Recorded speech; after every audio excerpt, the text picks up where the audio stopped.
I'm going to teach you about organic chemistry. What is organic chemistry? Organic chemistry is that branch of science which deals with specific carbon compounds. So it's a study of specific carbon compounds. Now, why did it come into being? The word, as I told you, carbon compound. So the element carbon is very, very important. Without carbon, we wouldn't be having organic chemistry.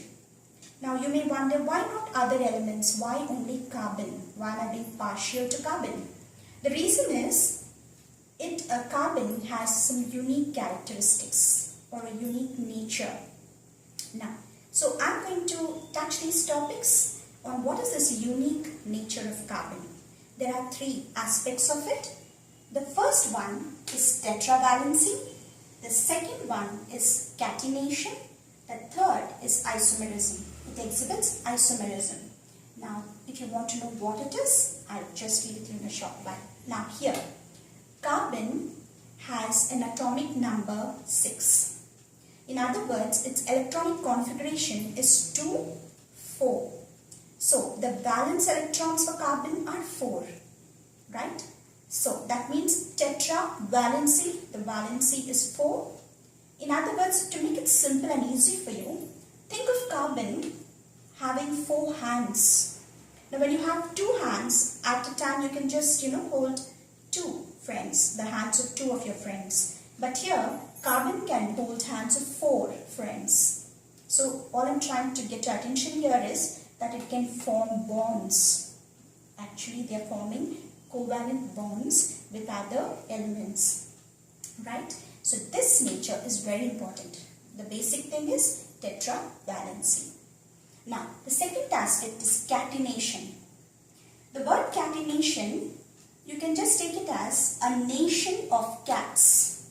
What did I just say? A nation of cats. So, you can make it as nation of cats or nation of carbons. Okay. So, catenation is a tendency of the elements to link with the similar elements.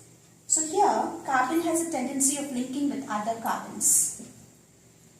And all the while, very important, make sure that carbon should have only 4 hands. I've seen students giving it 6 hands and 7 hands. No. Maintain it. See that it's always 4. For example, here carbon, say 1, 2, 3, 4. 1, 2, 3, 4. That's very important. Okay. Now, in catenation, as I told you, linkage, because of this property, they can form different kinds of chains. What are the chains? One is open chain. Now, this is called an open chain. Then you also have a branched chain. Branched chain is that, suppose you have a carbon here too, right? See, this is a branched chain. And then you have closed chains. Now, these open chains are known as aliphatic compounds. Okay? And the closed chains are known as alicyclic compounds. Now, you may wonder, how do the closed chains look? I'll just show you that. Now, closed chain is in form of a hexagon. You want to observe very carefully what a closed chain is. Now, hexagon. You arrange your carbon atoms.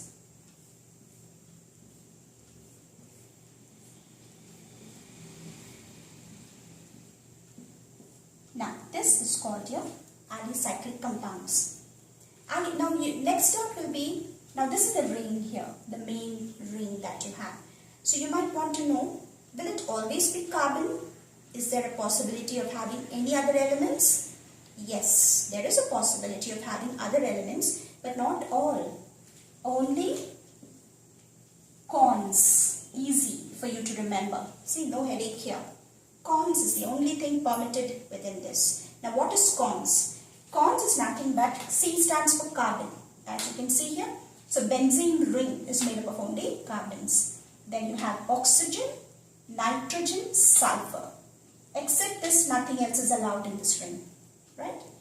Here you can have whatever elements, but within the ring you have only cons. If I have N here, it's called pyridine.